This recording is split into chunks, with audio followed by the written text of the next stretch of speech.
今天用新鲜黄花菜分享一个好吃新做法。先把粉丝放凉水里泡10分钟，新鲜黄花菜去掉花蕊，再用清水冲洗干净。盆里面放1勺盐，黄花菜再泡15分钟。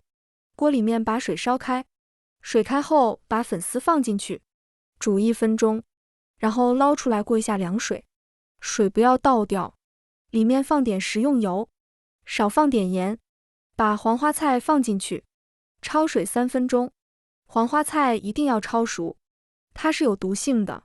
焯好水之后，捞出来在凉水里冲洗一下，把黄花菜和粉丝的水分离一下，再把提前切好的蒜末、青红椒放进去，放点味极鲜，1点香醋，1勺白糖，少放点盐，最后滴几滴香油，用筷子搅拌均匀。